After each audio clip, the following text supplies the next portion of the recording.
Hello, movie fans. Hello, movie fans. Hello, movie fans. My name is Laz, and welcome to Real Friends, a show where I talk to my friend Jake about past lives. Before we say anything, we're spoiling everything. If you haven't seen the movie, go see the movie. Okay.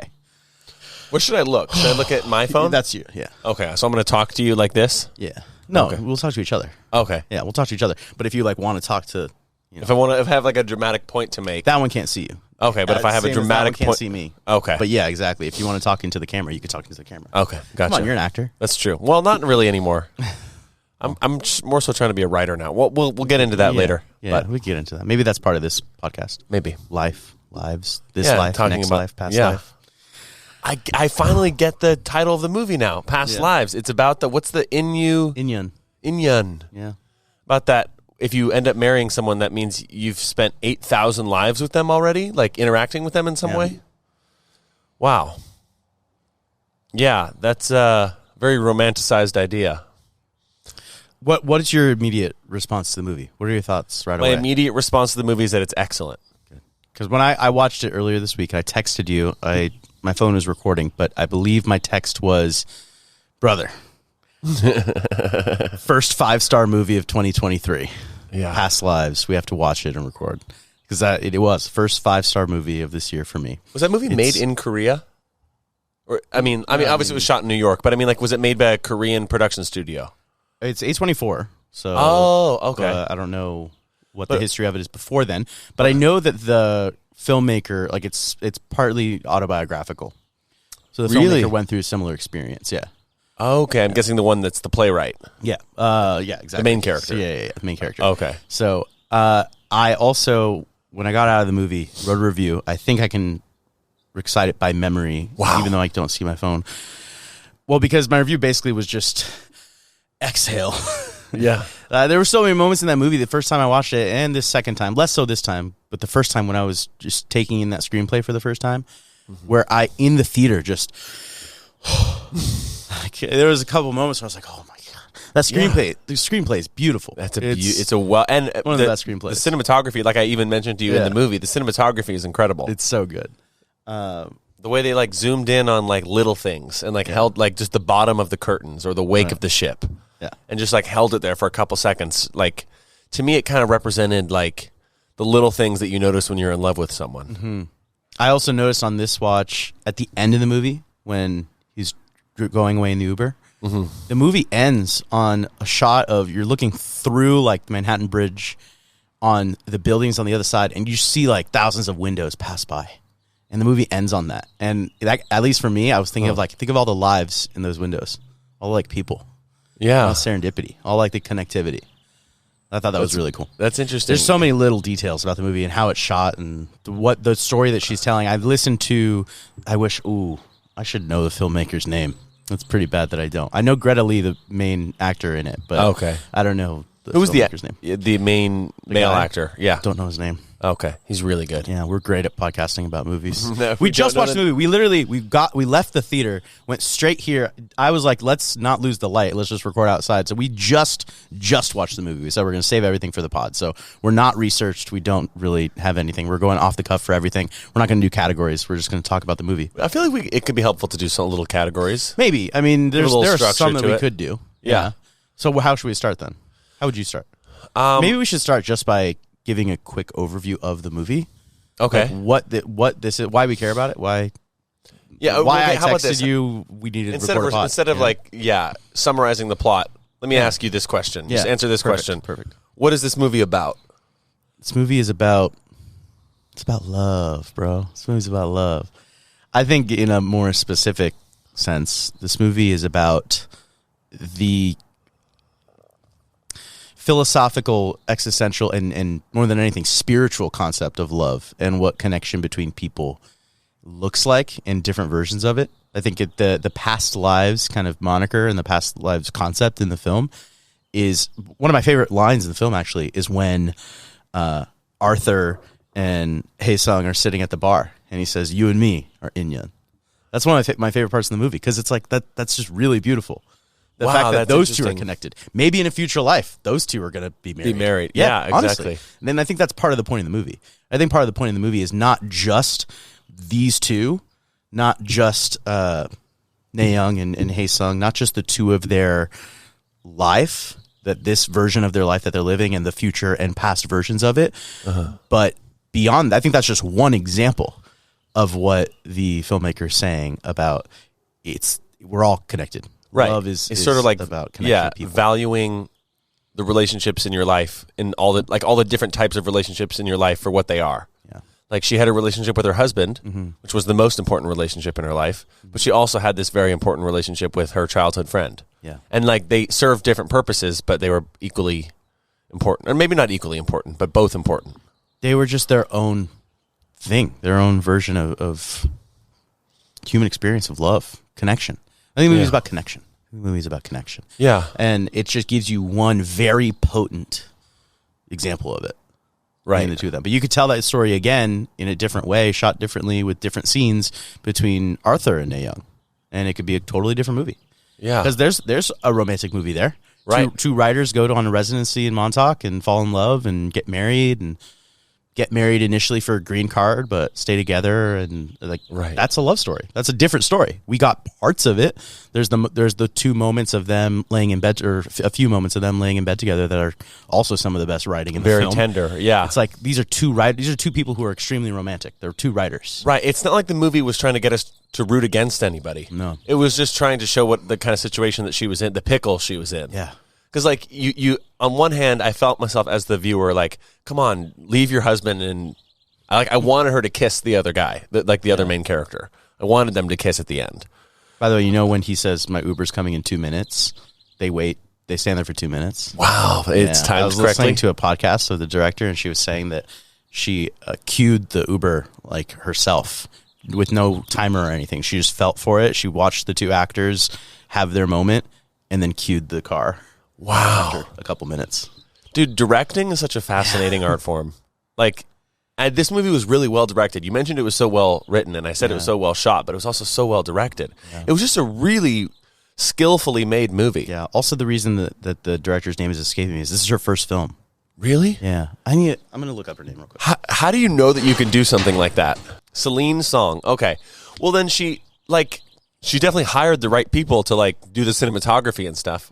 Because there's no way a first-time director would have that great of an eye for beauty, like from a photography sense. Yeah, I might be getting that wrong, but I'm pretty sure it was her first film. Okay. Wow. Yeah. That's amazing. Isn't it amazing how many amazing films have come out of South Korea? Yeah. Like Parasite is South Korean, right? Oh, yeah.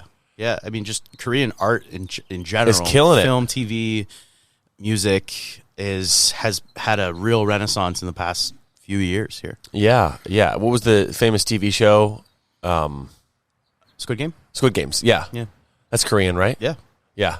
So, yeah, true. I hadn't even thought of that. That's a big... Yeah, that's a big one. And then there's the show that was just on Netflix, Beef. Oh, yeah, Beef. Did you see Beef? Yeah, I did see Beef. Yeah, there's been some incredible TV shows and movies that have come out of Korea recently. They're like having an artistic... Beef is based here, though. It's like set in L.A. Yeah, but it's made by Korean people. Oh, right. Okay, yeah. I didn't know. I didn't know who made Beef. You didn't watch it? I watched it. I thought it was a little overrated. Oh, did you? Yeah. Okay. No, this isn't That's time for another episode. Yeah. Let's Drag Beef podcast. Past Lives. What do you rate it? What would I rate it? At least a 4.5 out of 5. Yeah. I mean, there's nothing wrong with it, except for the part that, like, the first half of the movie at times felt a tiny bit slow. That's the only reason why I'm not giving it 5 stars. Okay. Maybe it's because I didn't know. What parts were slow for you? When they were kids? No, I mean, I guess the part when they were kids was pretty zippy. beautiful. That goes by fast. And it's beautiful. It's fun. And then there's the part where they're Skyping. That's pretty much next, which I guess is a great part too. I'm trying to remember. Fast. Yeah. I'm trying to remember which, like, there was one scene where I was starting to feel a little squirmy. But maybe that's just my ADD. Maybe that has nothing to do with the movie. Maybe later. I don't know. Yeah, I forget. But it's a perfect movie. It's a concise movie. It's under 2 hours. Like, it is, and it's also very structured.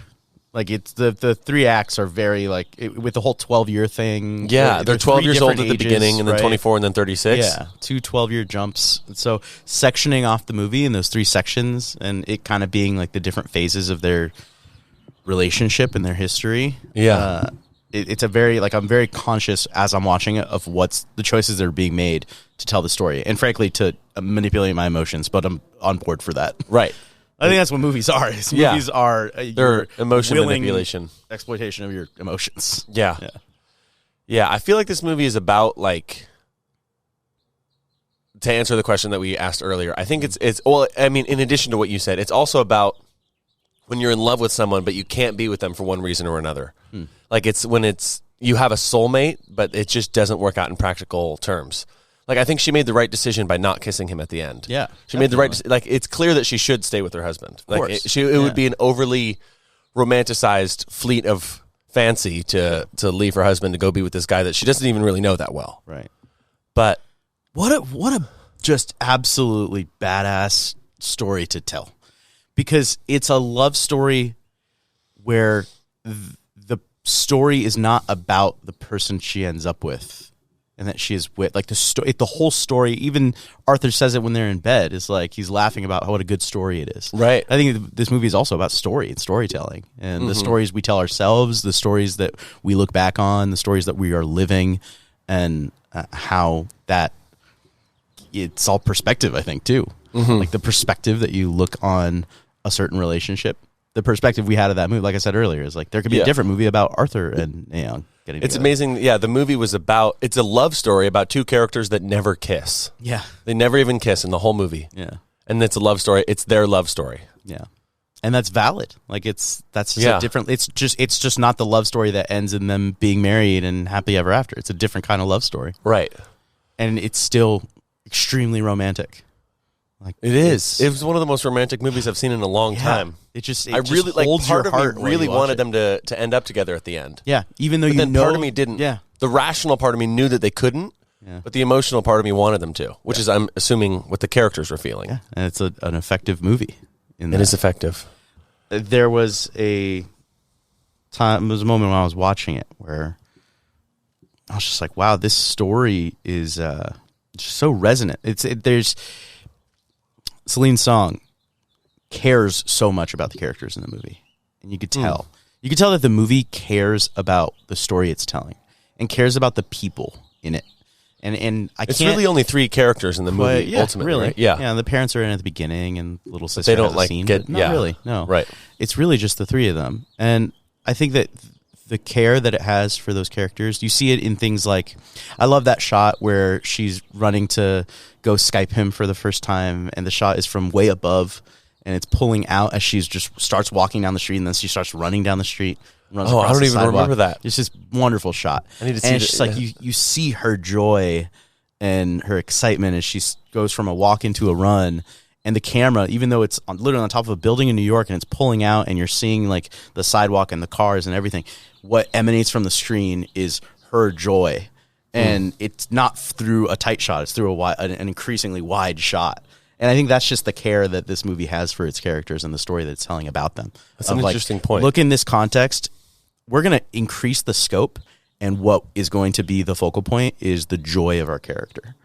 Okay. And that's just one example of that I saw in the film. But also the moments when they're kids and they're walking up the stairs, and to have two kids who did a great job, by the way. Those kids were good actors. Have, and like- that thing that they were that sculpture art that they were playing on was so cool. I want to go there. Yeah, I want to know where that is. Yeah, but that's the thing. It's Those like well-scouted you see location. their joy when they're like opening their mouth with the sculpture. Yeah. and you just see so much of their joy on the screen, and then you also see so much of their like anguish. And Right. It's such an internal performance from the actors. Like so many great like, small facial expressions, especially from Greta Lee, who killed it. She killed it in that my movie. God. She was so good. And especially the way she was like, I felt like that character was a great representation of something that will never experience and don't know, or probably will never experience, which is like being a part of two cultures. Yeah. Like she dreams in Korean. That was such an interesting fact. So that's still like at the core of her who she is. Yeah. But like but her whole life is in America, and she's like, and she just said she talked about to her husband when she was like brushing her teeth how she doesn't feel Korean when she's with him. Mm-hmm. She's like she has a foot in both worlds. Yeah. I think the stories that we tell ourselves are largely related to context and where we are, who we're with, because she could tell herself she's Korean depending on who she's with, or that she's American, depending on who she's with. Right. And feel certain ways at different times with different people. I feel that as It's someone like- from two cultures. Yeah, being torn. She was torn between those two people, but they also represented the two. Each of them represented the two cultures that she was torn between, and which one she picks. Yeah. I'm honestly like kind of flabbergasted by this movie. Yeah, It really. The more I talk about it, the destroyed more I me. like it. The way I described it when I did my Letterboxd review. So first I just said exhale because man, what a movie that just grips your breath the whole time, especially through the ending. But I went on to say, well, one, I think this is one of the best movies I've ever seen because You think it's one of the best movies you've ever seen? It's one of the best movies I've ever seen, and also it is a combination of In the Mood for Love, Lost in Translation, La La Land, and Before Sunset. Yeah, it is all of those It's like movies. those four movies in one. Yeah, wow. It really is. I was going to say that it reminded me of Before Sunset Yeah, have you seen In the Mood or for Before Love? Sunrise. Before Either one. Sunset. All of them. Sunset, I think, because that's when they're older. And Right, and they come back together. Right. It reminded me of the whole trilogy. Yeah. It's like the whole trilogy condensed into 3 acts of one movie. Well, and the structural thing of it being 3 different like time phases of Right. their lives, Just like that movie. Yeah, have Just like that trilogy. you seen In the Mood for Love? No. It's a Wong Kar-wai, and it's a classic. Like it's one of the best movies ever. Like a consensus, one of the best movies ever. What's it called again? In the Mood for Love. In the Mood for Love. Yeah, it's on the Sight and it's like top 10 on the Sight and Sound list. It's like up there. It's wow. just one of the classics, and it's just like this very moody drama about 2 people who. I don't want to give too much of it away. Okay. But it's so much of this movie that we just watched is at least visually pulled from that movie, but also thematically, like heavily pulls from it. So I got a question for you, Laz. Yeah. This relationship between the 2 main characters of this movie, did it remind you of a relationship that you have with anyone in your life? Damn. Going straight to it. Did it resonate with you in like experientially? Not really, but I'll put this out there. Actually, no, I don't want to dox people. Dude, I'll go just first only name. Megan listens to this podcast. I'll just go first name. In like first grade, it might have even been kindergarten. I don't know. When I was extremely young, when I was a little kid, I had this huge crush on this girl in my class named Jana. Jana. Okay. And what elementary school was this? San Joaquin Hills? That sounds right. I don't even remember. But she was my first kiss. Oh, wow. But it was just like the kid kiss, like the little peck on the cheek that we then like didn't even talk after that, you know? Yeah. But wait, it was on the, Jana it wasn't on is the out lips. there. No. Oh, No. boo. It was a kid kiss, bro. We keep it PG here. Yeah, I feel like a kiss on the lips is still PG. You Yeah, kept you're it right. G. I kept it G. I kept it Disney. Yeah. I kept it G. But yeah, Jana, if you're out there. I don't know. I don't think I do, sadly. I don't think I have, so do you? No. Okay, so why put me on the hot Yeah. seat? No, I mean, I had a girlfriend in high school that was my first kiss. That was the first girlfriend I ever had in my life. My first love. Definitely fell very in love with her and got my heart broken and was really sad about it for a long time.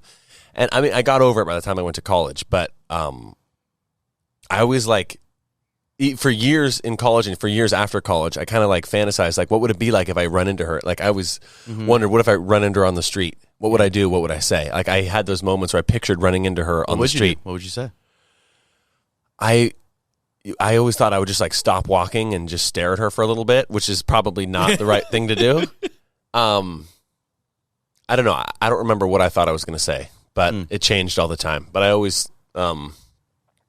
pictured that moment.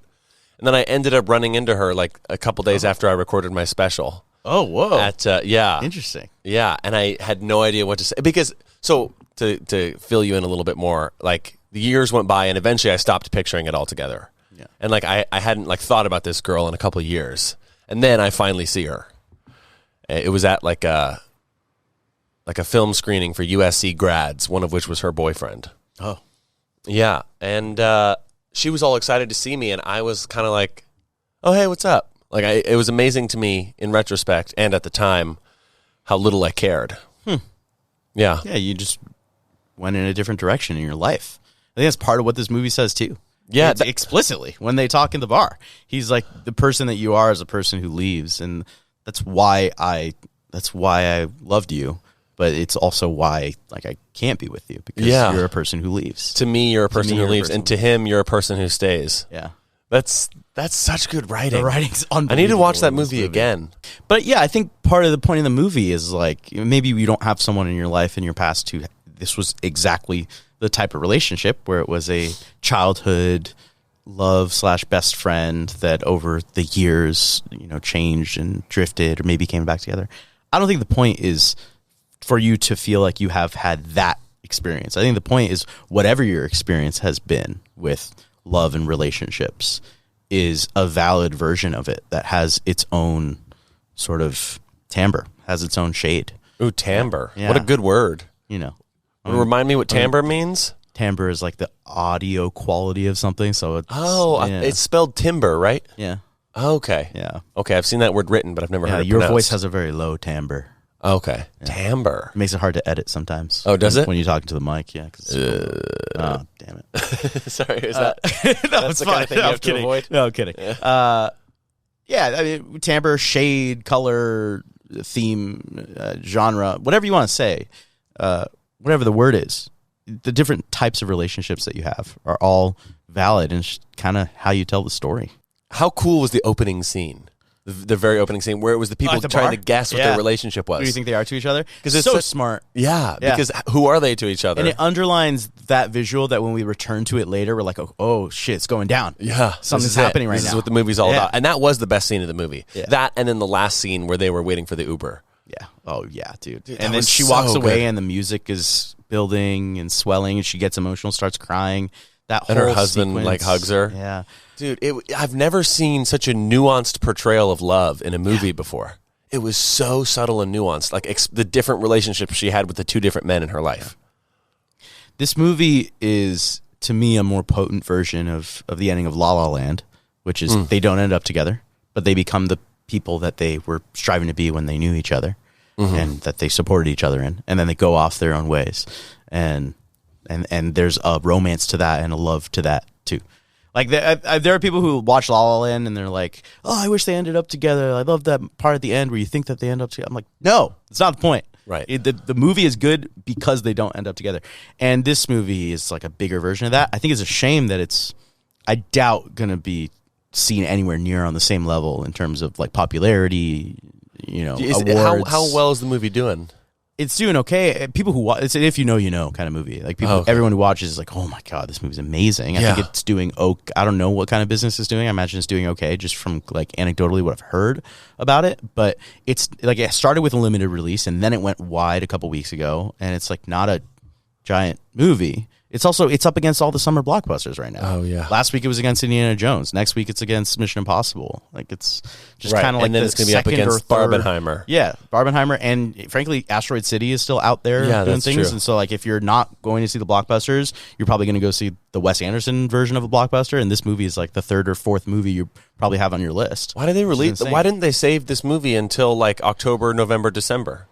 I don't know. They should have. I don't pretend to know anything of what's happening with like awards stuff. I follow it, I talk about it, but just from an artistic perspective, I don't know what the strategy is for when you release your movies. But I mean, whatever I feel it like may typically be, for movies that are striving to be recognized for Academy Awards, usually they are released in October, November, and December. although last year, I mean, everything's been flipped upside down because Everything Everywhere All at Once won every award, and it was released in like March. Like, Yeah, that was it just- had the whole year. That was one exception because of one exceptional movie. Yeah, I think this is an exceptional movie. I hope that. Yeah, it but can it's not stay as in the attention grabbing consciousness. as Everything Everywhere All at Once. Yeah, But that's true. in its own way, it's just as perfect. Who knows? I think if it can hit streaming pretty quickly, I don't know what A24's streaming plans are for anything that they do. Actually, they don't really go to streaming. But if it did go to streaming, at least when it goes to on demand, I think it'll get a boost for Really? sure. Yeah. Anytime, whenever it becomes digitally available, people will watch it. Right, Plus, this a movie isn't a like movie this, that you need to see in theaters. I am so glad that I did both times because this movie just washes over you. So when you can go sit in your seat, not be distracted by your phone or anything, not have the ability to pause. Both times I like wanted to go to the bathroom halfway through, but I was like, no, I'll just watch. Plus, it's less than 2 hours long, so you can do that. You can be like, you know Yeah. what, I'll fight through. I think it's totally the kind of movie that you're right. It's not like a spectacle. You don't have to see it in a theater. It's not going to significantly diminish the quality of the film by seeing it at home, but it does change your, I think, openness to it, to receiving it if you see it in a theater. Yeah. And I'm so glad that I did. Yeah. But me too. But that said, once it does go to digital, I hope that it gets, picked up and talked about. I really hope it becomes a thing. Yeah.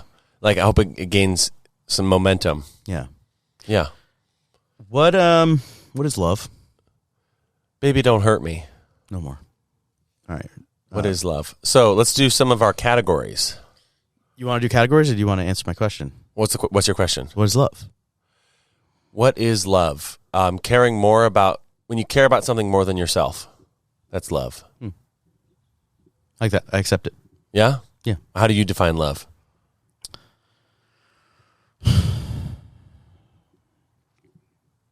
I think that is a essential part of it. I think it's also connection, like mutual connection in a spiritual sense. I think acknowledging, two people acknowledging that their lives are like spiritually connected. Like you and I have been friends since college. Like I love you. You're one of my closest friends. Yeah, and likewise. That connection is one that's cosmically special. Yeah. It's like that namaste. What namaste means, the light in me recognizes the light in you. Maybe that, like, it's two souls connecting. Yeah. Bridging the gap between matter. Yeah. I like that.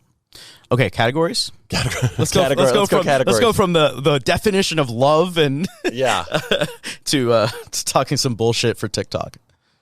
Oh, is this That's what are categories clips are of this for. going to go on TikTok? That's what categories are all for. So you can cut it up and make your stupid little social media videos. I see you on social media. Yeah. Fuck you. We see you. I hate you. Like and subscribe. We need to you. We need to you. Quotable lines? Most quotable lines? For me, you're someone who leaves. For him, you're someone who stays. That was a great line. At the end, when he said, maybe this is a past life. See you then. Yeah, see you then. God. That was the best line of the movie. That was when I let out a huge exhale the first time I watched it. I was like, oh my God. That was my reaction in the theater. I let out an exhale after that scene where they were just right before the Uber got there when they were thought they were about to kiss. Yeah. I heard you. And I was like, oh, and then the Uber shows up and they turn away from each other. It was so dramatic. It's such good directing is what it is. Yeah. I can tell that woman's directed theater.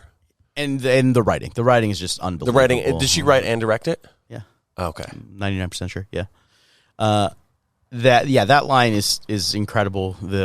In a past life, what if we were something to each other? What if this is a past life, and in the next life, what do you think we are to each other? She says, I don't know. He says, I don't know either. See you then. Wow. Yeah. Oh my God. I also love in the beginning of the movie when their mom is talking to their friend. Their moms are talking. The two of them, their moms are talking, and Hae-sung's mom is like, "But your husband's a filmmaker. You're an artist. Why would you leave that all behind?"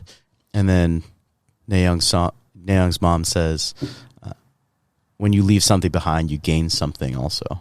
I think that's a good quote. Part of the relationships, right, is that she kind of left behind her childhood love and gained her career as a playwright and gained her husband. Yeah. And when you leave something, you gain something. It's an equal trade-off, but you don't get to just equal or not. I don't know if it necessarily makes you wants you to say whether one or the other was right or wrong or better or worse. I think it's just it's a trade-off. Like that's life. Life is you go in different directions. In this life, right? This iteration of your life, if you believe in past lives and Buddhism and if you believe in the spirituality behind your connectedness with someone else being intergenerational, so to speak, then I don't think it's about better or worse off. I think it's just about like this was the version of your life.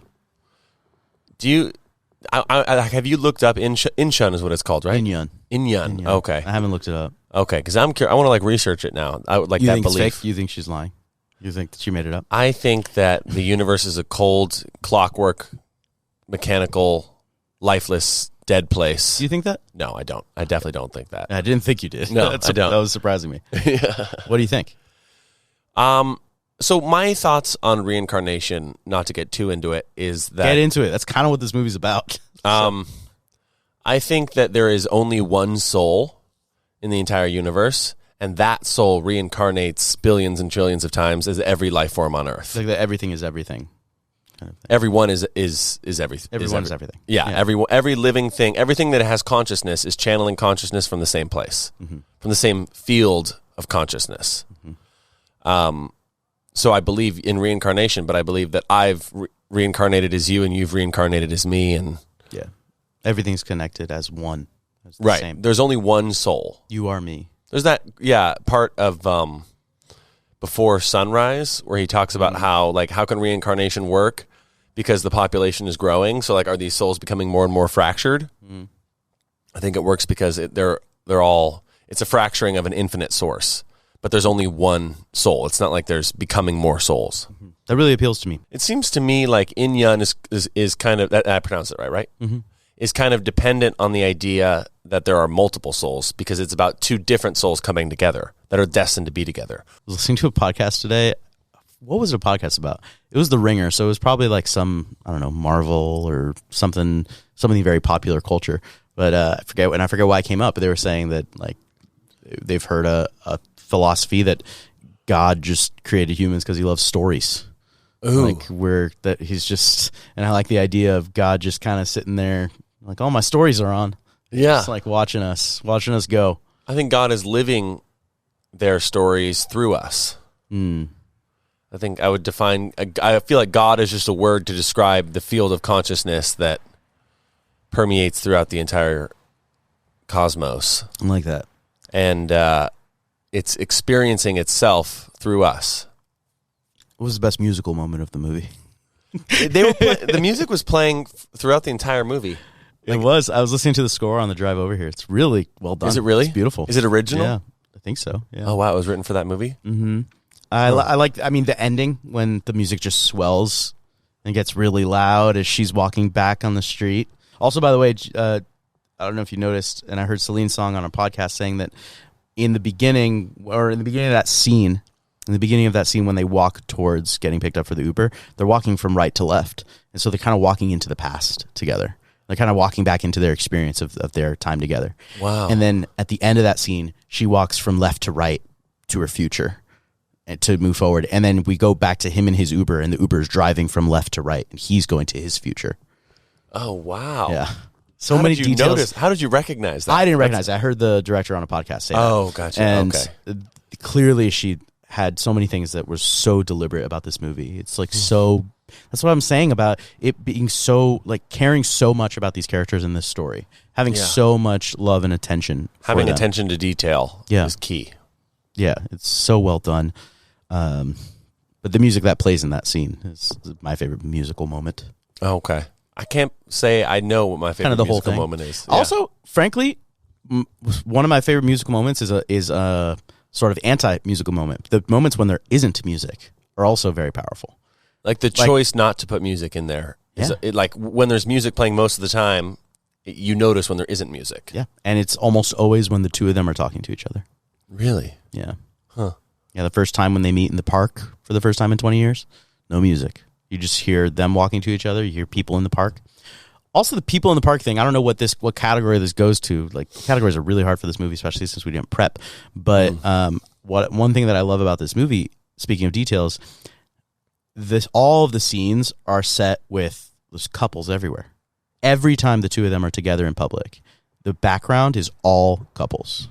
Really? Yeah, I don't know if you noticed this. I did not notice that. When they're like by the Ferris wheel, around them, all couples. When they're in the bar, when the three of them are in the bar, the whole who do you think they are to each other? Once you see from behind them, that's a couple talking over there on the other side of the bar. Do we see who those people them. are? Yeah, barely. We see them. Yeah, it's just this couple talking on the other side of the bar. Huh. And so this movie is just like, this movie is so deliberate. This movie is so deliberate about making you feel that sort of longing and that love emotion. Yeah, there's that scene where he's looking at where he's like riding on the train, and he sees people like cuddling on the other seat. That's all He's over. like feeling all sad.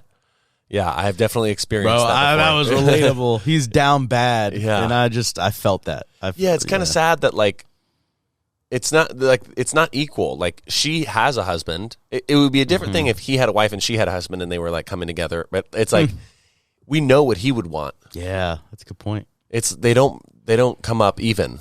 Yeah, that's a great point, actually. And you're sort of he's an avatar for you as the viewer watching it, Right. And Where feeling it's like, that. my ex found a new person, but I don't have anyone. Yeah. Oof. Ouch.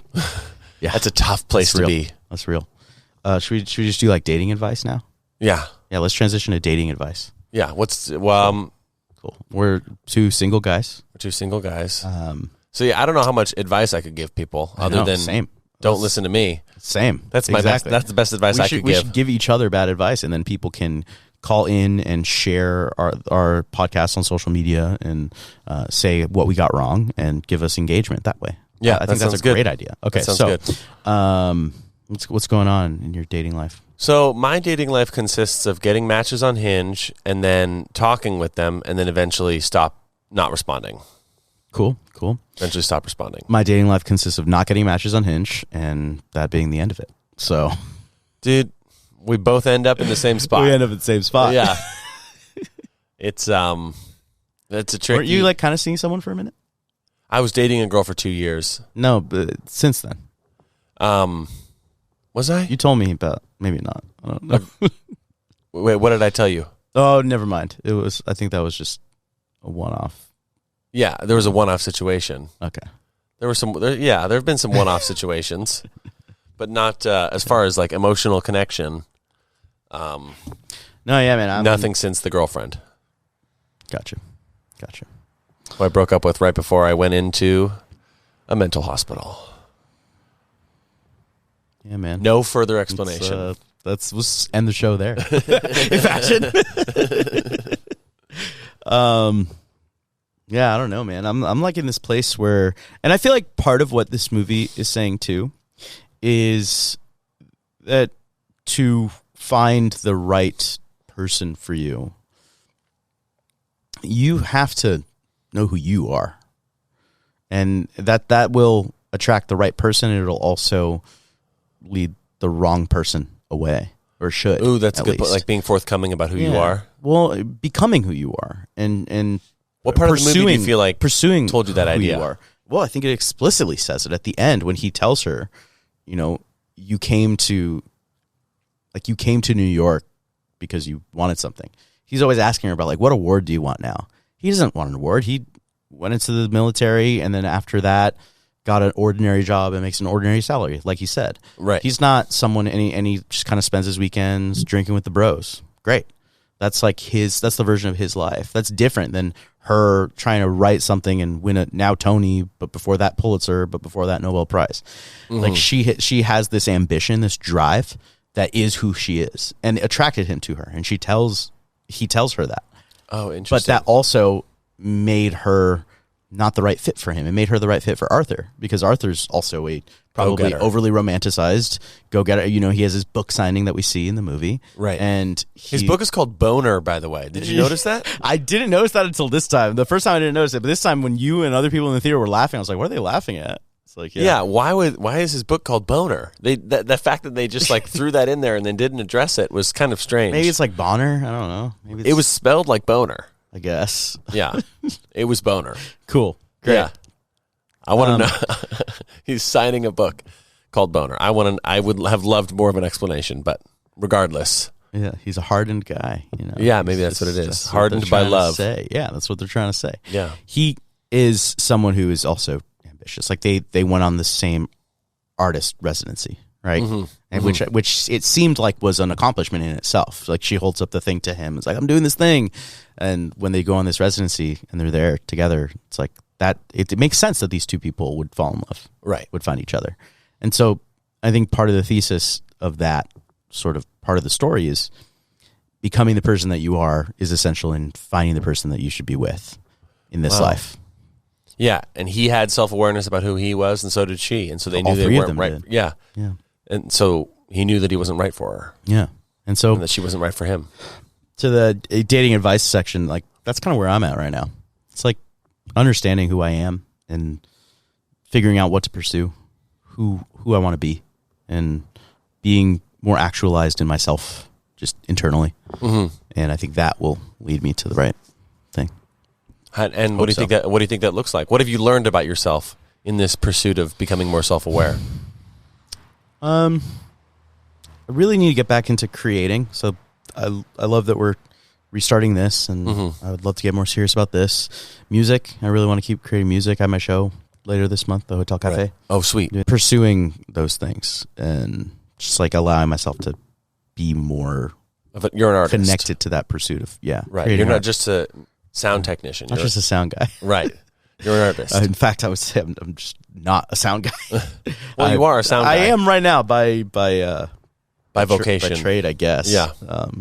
But I fell into that. It's a great job. I'm glad I have it. But I'm like not trying to, like, I'll tell you this. I had a moment with one of the bands, like one of the younger bands, one of the guys like our age, and he was like talking about his band. He's like, yeah, man, like can't wait till we're playing bigger venues. Maybe you'll be like running sound there too. It'll be cool. We'll be like, hey, we knew each other back then. I'm like, I love that thought. I love that sentiment. Like, I appreciate that. You're not trying to climb But the I'm ladder. not. I'm not trying to, climb the ladder and being a sound guy. I'm trying to create things, and Right. I'm doing a really good job at it because I'm there, so I'm going to do a good job. I think how you do anything is how you do everything. So I'm Amen. like, really trying to do a good job at this, but I'm not trying to climb as a sound guy.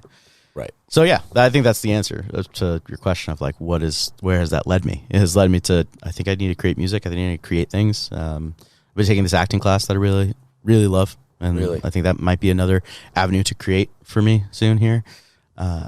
But most of it is in music. Do you want to write a screenplay too? Yeah, I do. Yeah, I have a couple that I want to write. Yeah. I'm one thing that I've realized about myself is that I think I'm a writer more than I'm a performer. I think I realized that over the process of doing this special. I'm actually going to be attending the David Lynch screenwriting graduate program. Whoa. Yeah. That's amazing. Yeah, David Lynch started a graduate screenwriting program at a university in Iowa. Are you going to Iowa? I'm going to spend 2 weeks in Iowa, and then the rest of the program is online. Wow, that's Yeah. awesome, dude. Yeah, it's a combination of transcendental meditation and screenwriting. Whoa. I know, it sounds like a bizarre mix. Yeah, and probably a lot of drugs. There's probably going to be some drugs. I wouldn't be opposed. That's awesome. Yeah, Wow. I'm really excited. Gee, man. So yeah, When is that? I think I'm going, like the last 2 weeks of August is when I go. Wow, soon. Yeah, it's pretty soon. Cool. All right. So, and then September 7th is when my special comes out. There you go. Straight back into that. Yeah, straight back into. Yeah, I'm at a place where I'm realizing that maybe stand up is not what I want to do with my life. That's okay. Yeah. With this life, With this, yeah, maybe the next one I'll be more of a stand up, but again, I think that's kind of the point of this movie. It's like that's what I think is so overwhelming about it, is that it's this extremely, as I'll continue to use the word, extremely potent love story, and is this very beautiful, just euphoric film. Just the way it's shot, the way it looks on film, the music, the way it's structured, all of it. If you surrender to it, your emotions are just constantly being manipulated, but in a good way. But it's also kind of just about everything. In a way, you can use it to kind of make it about it's everything. about about relationships. Yeah, it's about relationships. about life but and relationships. It's about reincarnation. Like it's in a very explicit, overt, like repetitive way. It's about reincarnation. What would you say is the genre of this movie? Drama. Okay, just like a drama romance.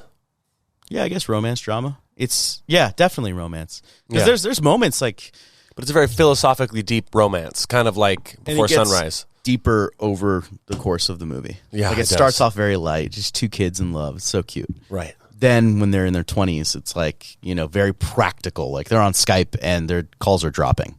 Like very practical. And then Act 3 is just this dive into life and your choices. And that's that. And We your haven't identity. used the word choices yet, Right. in talking about it. It's like there's a moment in the second act where she says they're both beating around the bush. Like, when can you come out here? Why would I go out there? It's like, you Yeah. know why? Come Right, on, we're right. we're literally talking right now over on the other side of the world. I'm telling you, when are you going to come out to New York, or when are you going to come out to Korea? And then there's that moment where now she's just in the dark and she says, when is it possible for you to come see me in New Yeah. York? And then he makes up some excuse. He's like, a year and a says a year half and a after half. my program, whatever. She's like, okay, you don't need to explain it. Imagine if the choice was different there. If he had said, I'll look at a flight and I'll be there in 2 months. Like, imagine how their lives would have been different. Right. Because right after that call, she goes to Montauk and she meets Arthur. Right. And it's just like those choices in life that choice that he made change your direction. Cost him his lady. Cost him this lady. Yeah, cost him this lady. Maybe. Right. And it cost her the same thing, because she also was beating around the bush for a while. You know, he videotapes on like a million years old. He like FaceTimes her, Skypes her that video, that view, right, of Korea. Is like, we should come here together. And then call disconnects. It's like there's so many times where either of them could have been like, let's commit to this. And then the big 20s at the end, which is funny. It's resonant too, because you're not thinking about that in your 20s. You're Right. 24. They're not thinking, I need to commit to this. This is my soulmate. It's rare when you're 24 for you to realize the weight of that. Right. It is. That's a little young. And then in their 30s, again, resonant. Makes sense. In their 30s is when they're like, wow, our choices, look at where our choices have led us. Look at the life that we have now because of the choices that we've made. Right. And what could have been. And she has a choice to go back to him at the very end, and she chooses not to. Yeah. Because she's matured there, and she knows that's the right choice there. Right. For her and Arthur, at least. Right. Right. Before sunset, they made a different choice, you know? So it's Right. like, this He movie's chose so much about choice. Yeah, before sunset, he leaves his wife and follows his passion. But it's super romantic. But if it was from the perspective of his wife, it's not romantic. It's kind of what Before Midnight is about. Yeah. You know? And so, to the point of storytelling, point of choice, all of this is so, like, it's just such a beautifully deep and rich text. There's so much here. I can't wait to watch this movie again. It is a definite rewatch. Absolutely. I think we're good. It's dark. Yeah, I think we're good. We've said basically we've said what we want to say. We need some TikTokable things, though. Say something controversial. Jared from Subway was acting in self-defense. Okay, we're done. Oh, my God.